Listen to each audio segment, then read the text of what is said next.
개인정보보호위원회가 KT에 매기려던 과징금이 900억 원대였습니다. 최종 결정은 539억 7,900만 원이었습니다. 350억 넘게 깎인 겁니다. 남의 회사 벌금 이야기로 들리실 수 있습니다. 그런데 이 사건은 전화번호가 새어나간 정도로 끝나지 않았습니다. 368명은 실제로 돈이 빠져나갔습니다. 그리고 사고를 내면 얼마를 무는지는 다음 사고 때도 그대로 적용됩니다. 먼저 무슨 일이 있었는지부터 보겠습니다. KT는 건물 안에서 전파가 약한 곳에 작은 기지국을 답니다. 펜토셀이라고 부릅니다. 그 장비 하나가 분실됐고 해커가 거기서 인증서를 빼냈습니다. 그 인증서를 자기 장비에 심으니 KT통신망이 문을 열어줬습니다. 그렇게 2024년 10월부터 2025년 9월까지 11개월 동안 드나들었습니다. 왜 그동안 몰랐을까요?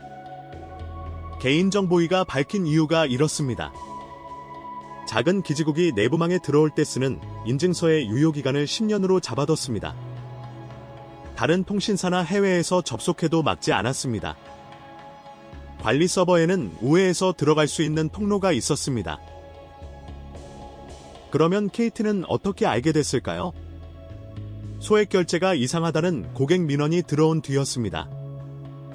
회사가 찾아낸 게 아니라 돈이 빠져나간 사람들이 알려준 겁니다. 확인된 피해는 이렇습니다. 알뜰폰 이용자를 포함해 16,647명의 전화번호와 가입자, 식별번호가 새어나갔습니다. 그중 368명은 무단으로 소액 결제가 이뤄져 2억 4천만 원의 피해를 봤습니다. 여기까지가 사고입니다. 그런데 하나가 더 있었습니다. 조사 과정에서 KT가 서버 기록을 지웠습니다. 사실과 다른 자료도 냈습니다.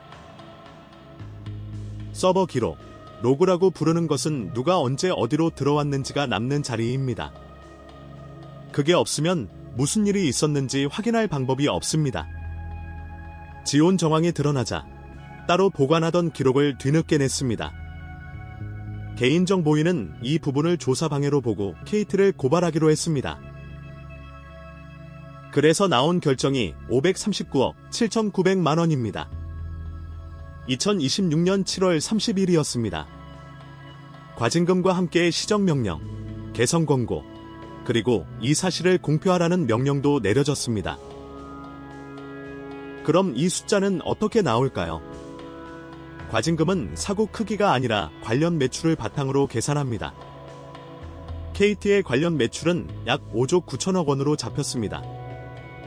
여기에 법에 정해진 비율을 곱하고 사고가 얼마나 중대한지로 조정합니다. 개인정보위가 처음 내놓은 안은 900억 원대였습니다. 그런데 최종 의결은 539억이었습니다. 350억 넘게 줄어든 겁니다. 그 경위가 8월에 알려졌습니다. 알려진 것은 이렇습니다. KT는 2월부터 8월까지 4,500억 원 규모의 고객 보상을 시행했습니다. 이게 감경 요인으로 반영됐습니다. 그리고 마지막 회의에 네트워크 부문장과 개인정보보호 책임자 등 임원 4명이 직접 나가 진술했습니다. 대형 로펌도 막판에 투입됐습니다. 결과적으로 법이 정한 상한선인 2천억은 피했습니다.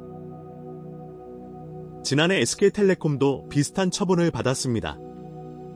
유출 규모는 2,300만 건, 과징금은 1,348억 원이었습니다. KT는 1만 6천 명에 540억입니다. 전체 금액만 보면 KT가 적고 한 사람당으로 나누면 KT가 훨씬 많습니다. 어느 쪽으로 보느냐에 따라 그림이 달라집니다. 과징금은 이걸로 정해졌습니다. 다만 기록을 지우고 사실과 다른 자료를 낸 부분은 고발된 상태입니다. 그건 아직 남아 있습니다. SK텔레콤은 자기 과징금이 과하다며 취소해달라는 소송을 냈습니다.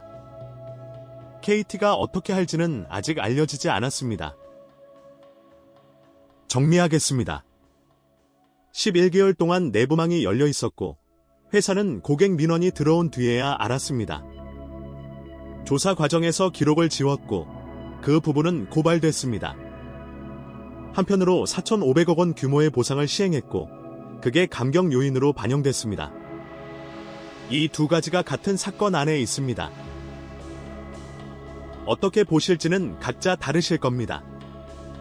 다만 사고를 내면 얼마를 무는지, 무엇을 하면 깎이는지는 이번 한 번으로 끝나지 않습니다. 다음 사고에도 같은 계산법이 쓰입니다. 그래서 이번 숫자를 봐두면 다음에 비슷한 뉴스가 나왔을 때 훨씬 잘 읽히실 겁니다.